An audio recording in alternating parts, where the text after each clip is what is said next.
VT Bulletin sponsored by उत्तम Singh academy Rewa.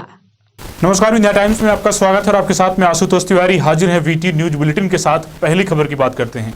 Uttar Pradesh के लखीमपुर में हुई घटना के विरोध में किसान मोर्चा द्वारा रेल रोको आंदोलन के अंतर्गत आज रीवा में भी संयुक्त किसान मोर्चा ने रेल रोकने का प्रयास किया, लेकिन पुलिस और प्रशासन ने रेलवे परिसर पर ही रोक दिया। अशांति फैलाने और माहौल खराब करने के कारण पुलिस बल ने किसानों को रोका, जिसके बाद करीब आधा सैकड़ा किसानों को पुलिस ने गिरफ्तार कर थाना चौराहा भेज दिया। पिछले 2 महीने से रीवा में एक सामाजिक संगठन अगस्त क्रांति मंच लोगों में जागरूकता लाने के प्रयास से और युवाओं के हर एक अधिकार की लड़ाई के लिए सड़क पर उतरकर युवा संसद का आयोजन कर रहा है। अगस्त क्रांति मंच के संयोजक कुंज बिहारी तिवारी और पूरी टीम जिले के अलग अलग ब्लॉक में पहुंचकर युवा संसद आयोजित करते हैं। उस युवा संसद के माध्यम से युवाओं से जुड़े हुए मुद्दे, उनके हक और अधिकार से संबंधित प्रस्ताव पारित कर शासन के माध्यम से राष्ट्रपति को भेजते हैं। आज अगस्त क्रांति मंच की युवा संसद रीवा जिले के मऊगंज जनपद पंचायत में आयोजित हुई और यहाँ पर सैकड़ों की संख्या में युवा पहुंचे और मंच से अपनी बात रखी, अपने हक और अधिकार के लिए प्रस्ताव पारित किया।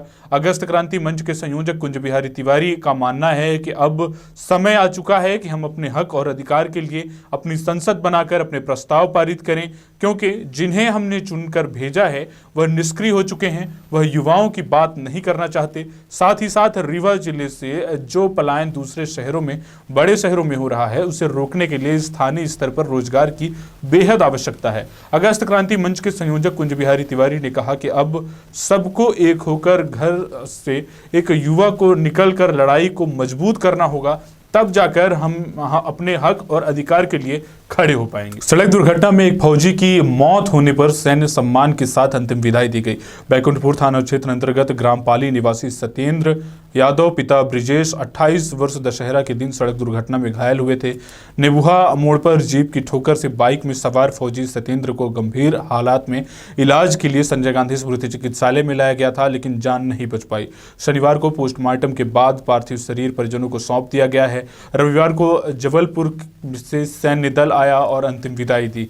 इस दौरान पूरा गांव अमर रहे के जयकारों से गूंज उठा। इस दौरान सांसद जनार्दन मिश्र भी अंतिम संस्कार में शामिल हुए। थाना नई गढ़ी पुलिस ने जाली नोटों का प्रयोग कर खरीदारी करने वाले 2 व्यक्तियों को गिरफ्तार किया है। गिरफ्तार व्यक्तियों के कब्जे से 100 रुपए के कुल 9 जाली नोट जब्त किए गए हैं। आपको बता दें कि ग्राम मड़ना स्थित पान की गुमटी से 2 व्यक्तियों द्वारा 100 रुपए के जाली नोटों का असली नोटों के रूप में प्रयोग कर सामान खरीदा गया।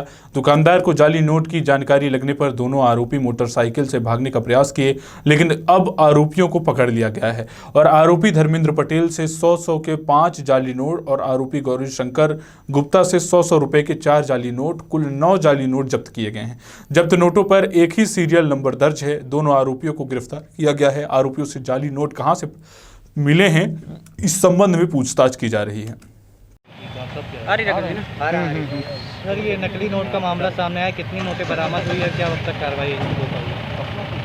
ये एक आरोपी पकड़ा लौर थाना क्षेत्र का, उसके साथ एक और उसका साथी भी है। उन लोगों के द्वारा ये नकली नोट जो है चलाने का प्रयास किया जा रहा था। 100 रुपये के नकली नोट थे।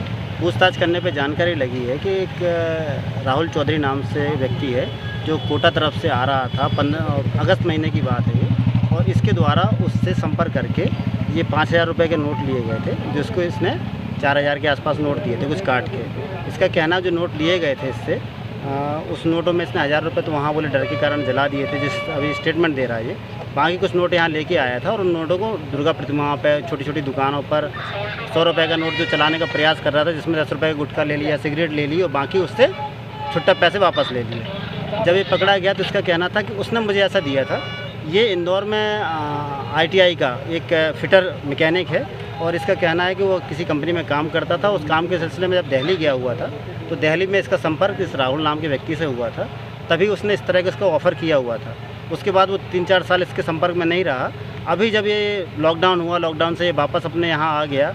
वो आके यहाँ काम कर रहा था किसी व्यक्ति के पास में, जिसका सह आरोपी भी है जो। तो फिर जब अगस्त में इसने संपर्क किया कि मैं आ रहा हूँ कोटा से, तो ये जबलपुर गया है। जबलपुर से फिर ये नोट लेके आया है। इस संबंध में और उससे पतासाजी की जा रही, तकनीकी सहयोग भी लिया जा रहा है। दोनों आरोपियों को तो गिरफ्तार कर लिया गया है। ये नोट के संबंध में जानकारी ली कि नोट किस तरह का नोट है, तो प्राथमिक रूप से कुछ निकल के आ रहा है और इसमें अभी तकनीकी जो बारीकियां हैं वो देखी जा रही हैं और आगे के तथ्य जो होंगे उनके बारे में आपको बाद में अवगत करा दिया जाएगा। सिंगरौली में आज बेहद दर्दनाक सड़क हादसा सामने आया है, जहां सड़क हादसे में सगे भाई बहनों की मौत हो गई है, जबकि 2 को गंभीर चोट आई है, जिन्हें इलाज के लिए अस्पताल में भर्ती करवाया गया है।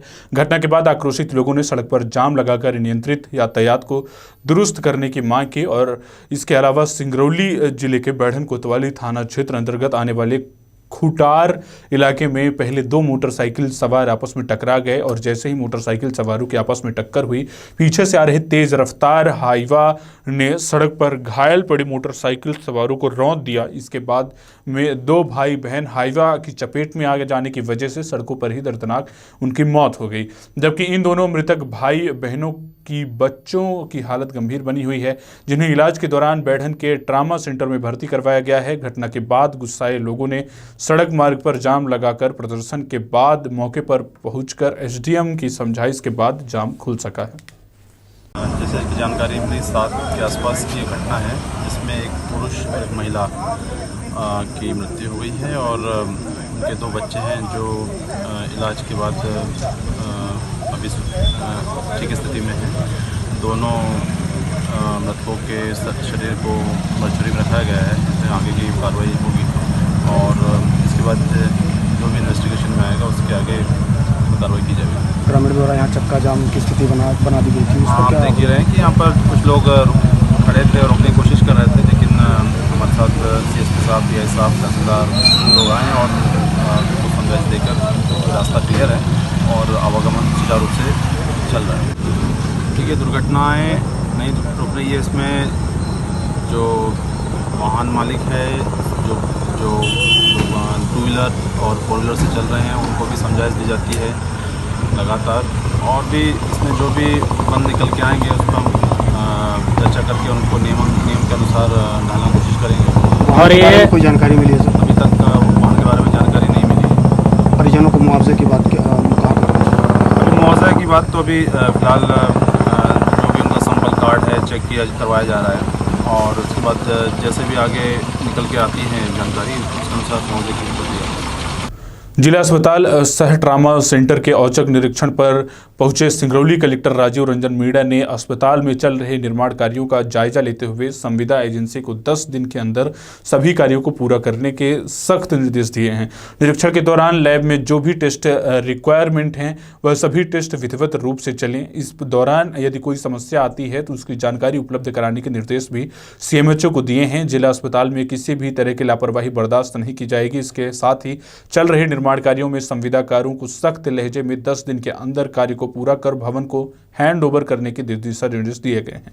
CT स्कैन की मशीन भी 3 दिन के अंदर जिला अस्पताल सह ट्रामा सेंटर में उपलब्ध हो जाएगी, लेकिन अभी संचालन में करीब 1 हफ्ते का समय और लग सकता है। इसके साथ ही वार्डों में साफ सफाई व्यवस्था को और दुरुस्त करने CMHO को आवश्यक दिशा निर्देश दिए गए हैं। क्या कुछ पाया गया और क्या कुछ निर्देश? अभी जो जिला अस्पताल में जो हमारी कोविड की से लड़ने की जो तैयारियां चल रही हैं उसमें जो हमारा यहाँ PICU ICU इसमें बनने थे, तो ICU तो लगभग हमारे बिल्कुल तैयार हो चुके हैं। PICU में अभी कार्य अभी अपूर्ण है, तो उसके संबंध में जो यहाँ के जो हमारे जो संबंधित विभाग है उसको निर्देशित किया गया है कि जल्दी से जल्दी इसको कंप्लीट कराएं, क्योंकि ये हमारे लिए महत्वपूर्ण जो सेवा है जो हमें तत्काल तरीके से प्रारंभ करनी है। इसके अलावा भी जो अन्य हमारे जो ये लैब है जिसमें कि हमारे डायग्नोसिस टेस्ट होते हैं उनकी भी समीक्षा की, तो उसमें किसी प्रकार के रीजेंट या किसी की अगर कमी हो तो तत्काल अवगत कराएंगे और ये जो टेस्ट जितने यहाँ के लिए रिकमेंडेड हैं वो सारे टेस्ट हम कंप्लीट उसमें करेंगे। सर CT स्कैन की बात हो रही थी, अभी कब तक आ जाएगी सर CT स्कैन की मशीन? CT स्कैन की मशीन जो काफ़ी दिनों से हमारा वो चल रहा था, इतना प्रयास चल रहा था, तो उसमें वर्तमान में ये हमें जो आशा है कि ये अगले 2-3 दिन में यहाँ आ जाएगी और उसकी जो कमीशनिंग में लगभग 1 सप्ताह का समय और लगेगा। तो ये जो CT स्कैन मशीन की सुविधा भी यहाँ इस जिला अस्पताल में प्रारंभ होने की संभावना है। सर जो निर्माण कार्य चल रहे हैं इसको पूरी तरह से कंप्लीट कितने दिन में हो जाए? ये अभी तो PICU का जो समय है उसमें जो संबंधित जो विभागीय एजेंसी है उसके द्वारा 10 दिन का समय और बताया जा रहा है कि इसकी जो मटेरियल उसमें जो लगता है वो मटेरियल की जो आपूर्ति नहीं हो पा रही है, तो उस कारण से उसमें जो संबंधित जो एजेंसी है उसको निर्देशित किया गया है कि वो अपना जो वांछित मटेरियल है, जो गुणवत्तापूर्वक वो वहाँ से प्रोक्योर करे, वो उसकी जिम्मेदारी है और उसको यहाँ लगाते हुए और PICU को तत्काल तरीके से वो कंप्लीट कराते हैं।